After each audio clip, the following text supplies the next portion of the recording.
Performing arts are always an integral part of culture. On today's China View, we take you to southwest China's Tibet Autonomous Region to learn more about the religious aspect of folk dances that are commonly performed in the region. For Tibetan people, religion is of great importance and has a strong influence on all aspects of their lives. Religious dances, which are usually passed down from generation to generation, symbolize a spiritual process of mental refreshment. In Tibet, such dances usually reflect a deeply Buddhist approach, which plays a key role in cultivating Tibetans' minds and character.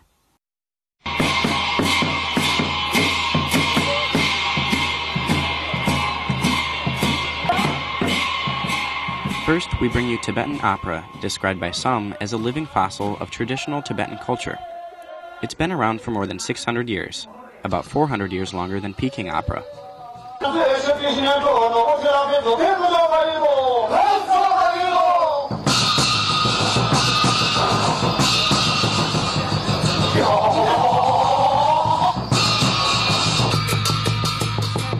Tibetan opera originated from Tibetan religious arts in the 8th century. During the 17th century, it was separated from religious rituals and became an independent dramatic form, evolving into a structured art of song, dance, chants, and narration. Most of its repertoire is based on Buddhist stories and Tibetan history, which are woven together with humor and scenes from the daily lives of ordinary people. Tibetans have long cherished this form of folk art, as it has become a source of identity for them. The musical score is created entirely by drums and cymbals that punctuate every movement, as well as the songs sung by performers. Tibetan opera is performed in both open-air settings and indoors.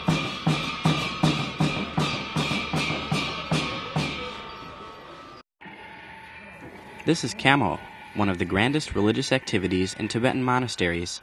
As a well-established form of performance art, it combines scripture chanting in unison with music and dance. Usually, it's performed in temples by monks in a solemn but splendid atmosphere.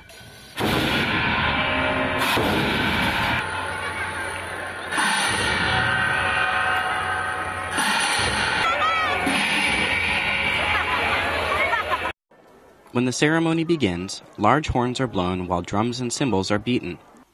A group of performers playing the part of demons walk slowly around as a prelude to the dance, followed by the demon, skeleton, ox god, deer, guardian, and dharma protector dances. Before the modern sorcerer's dance formally begins, a traditional livestock sacrifice ceremony is held. However, livestock are no longer killed, as this goes against Buddhist doctrine. Drawings are usually used as substitutes. Between dances, the lamas put on wrestling and acrobatic performances to entertain spectators.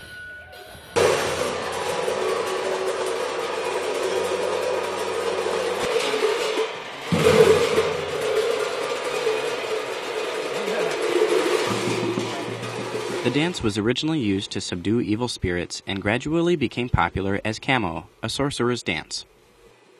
It combines elements from other local Tibetan dances, such as animal mime dances, divine instrument dances, and ceremonial mask dances. Next is the drum dance, which is quite popular in Tibet's Shannan prefecture.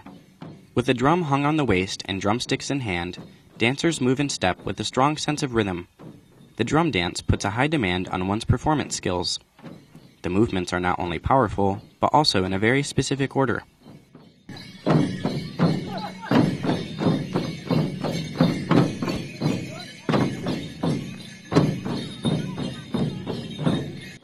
While dancing, performers wear flamboyant outfits. They also decorate their drums and drumsticks to provide even greater visual effects. One of the drum dances is called Mina Kamo, which originated hundreds of years ago. It has absorbed elements from other drum dances.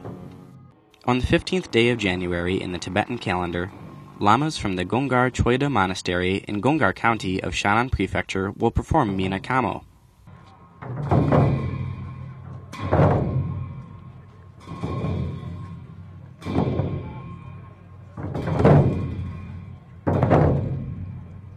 While dancing, they carry large drums on their backs and move in time with the sound of the trumpet. It's performed to celebrate copious harvests and to pray for safety and good fortune.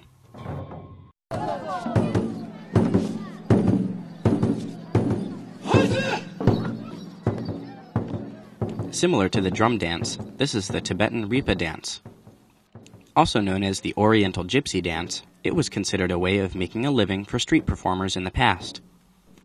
Ripa is a transliteration from the Tibetan language with 3 different interpretations, namely filamentous performance dress, performers' rice ear-like plates, or reticular strings hung on performers' waists. With tambourines used as the main musical instrument, the dance combines recitation, opera, acrobatics, martial arts, and qigong, which is a system of deep breathing exercises. It's performed to drive away evil and disaster, as well as to pray for good luck and celebrate good harvests.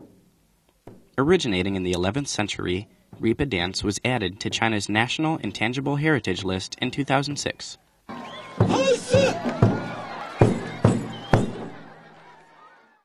Watching religious dances is a good way to understand Tibetan culture, which has long been valued not just in China, but all over the world. The dances are treasured and highly protected. They have been acclaimed by domestic and foreign audiences outside of Tibetan areas.